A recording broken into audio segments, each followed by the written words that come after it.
little bit about how to do octaves. You know, there's many ways to do octaves, and they have a very distinct sound, as you just heard. I'm playing against an A minor 7th to a D9, which is a change I like to do. If you don't know it, you can check it here. So I'm just basically hitting the 5th fret with my second of the low E with my second finger. Then I'm barring. I'm not worried about the A string much. You can hit it if you want, but I'm barring the D, the G, the B, and the A, all on the 5th fret. So it's really nothing more than this if you look at it, just barring all the way across, right? But it's cool if you do it this way because, and I like the voicing, I like the control, I can get a little vibrato. And then the D9, you probably know by now. So you got the A string 5, D string 4, and then the G string 5, B string 5, E string 6, 5. So you got, some people call that James Brown chord. But in this case, it's a 4 chord to the A minor 7th. And what I like about this positioning though, you can walk it out. It's really easy to walk up without moving too much. So you just walk up from an open E, G to that A chord. So I just want to throw that at you. So that's what it sounds like. I'll get a little loop of it. As far as doing the octaves, the first octave I'm going to show you is an E note, which works great against an A minor as a... So sometimes it's nice to, come in with the 5 note, as opposed to hitting the 1 all the time. In this case, I'm entering with a, and then I'm going to the 1. Okay, and the way I play that is I play the 7th fret with the 3rd finger, and you're gonna like this form because it's really easy. So you got the 7th fret with the 3rd finger on the A string, and you got the 5th fret with the 1st finger on the B string, which is an E note. So they're both E's, thus the name octave, right? And it has a very specific sound, one that I like a lot. Wes Montgomery, people like that use it.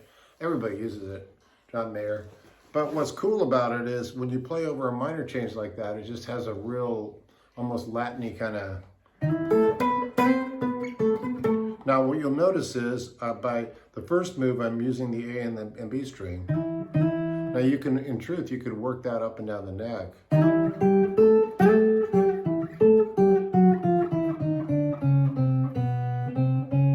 But understand this, there's always the same shape.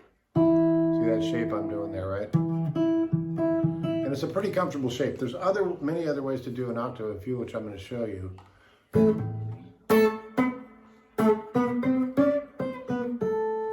A lot of people do it that way. I'm not going to show you that one today because it's a little more difficult. And it's hard to get the control. And I think this one sounds pretty darn good. I am going to show you another one. So if we're working off an A minor 7th to a D9, and you're working off this move, coming in with that, and then maybe drop down to the root, which is, now you're changing to the D and the high A string. Same form, same shape, is what I'm saying. Hopefully you're seeing that I'm going.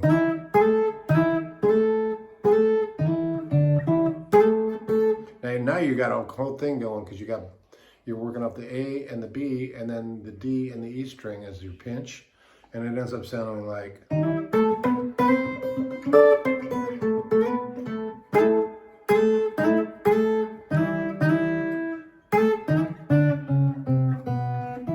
So you get real free with it. So there's no real rules on where you can go with this. You can go chromatic, you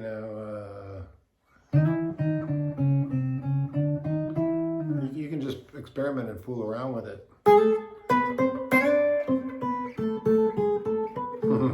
recognize that, right? So now I'm going to play a little bit with my looper and show you an example of some of the things you can do with octaves. Here we go. You ready?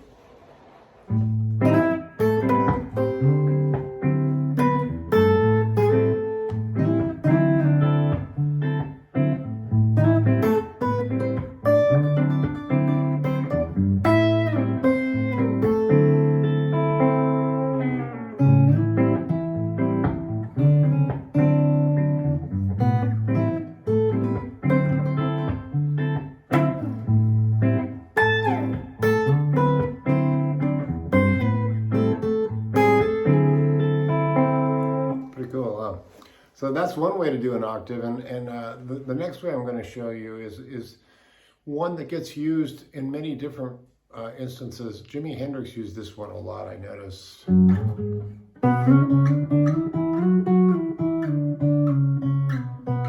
So this is actually, in terms of the shape, it's the exact opposite.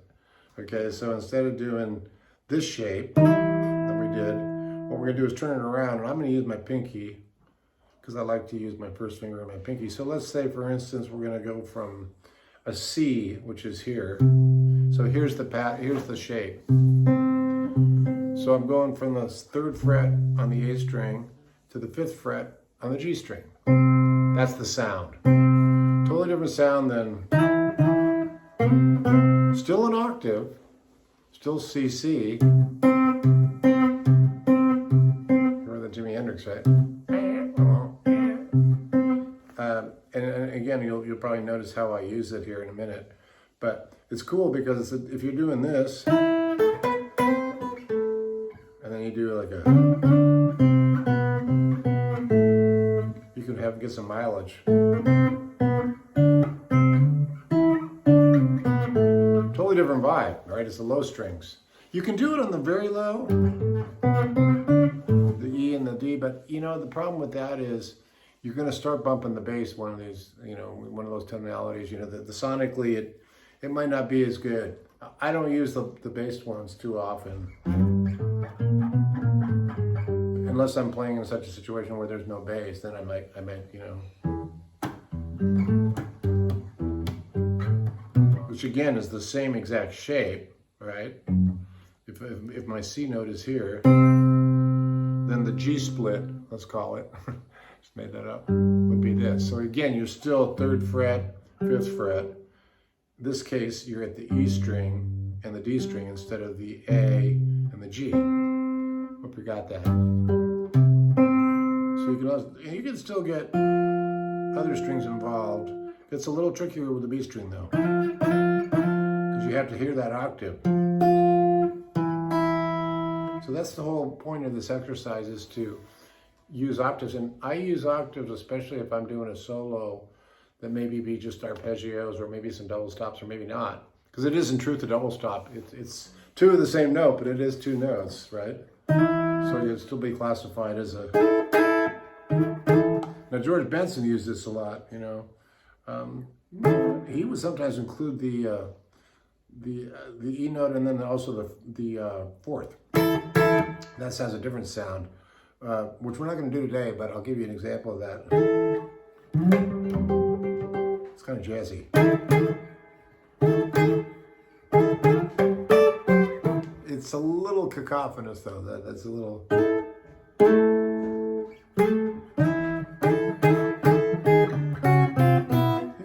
that. But today we're going to stay with the simplicity of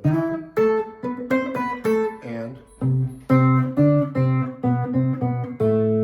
now I'm going to use both of those shapes, and I'm going to jam along with this A minor. See what happens. Okay, here we go.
So that's it. And now I'm going to leave you with this. I'm going to do some arpeggios in A minor, just some, and show you the flavor of going from regular single note stuff into octaves, and we're going to play it out. Here we go.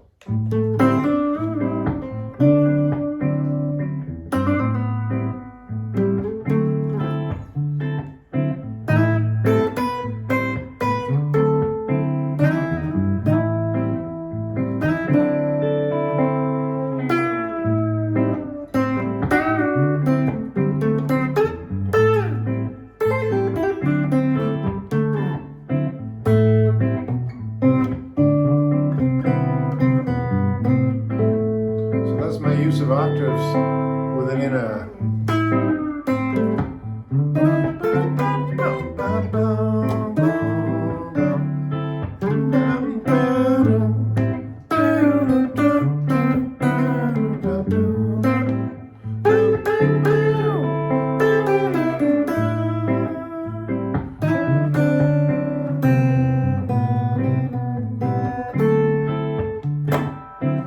some of the things you can do with a pretty magical sound, I think. All right, hit me up at JimiDillon.com. I got some /free and many other things there. We'll see you down the road.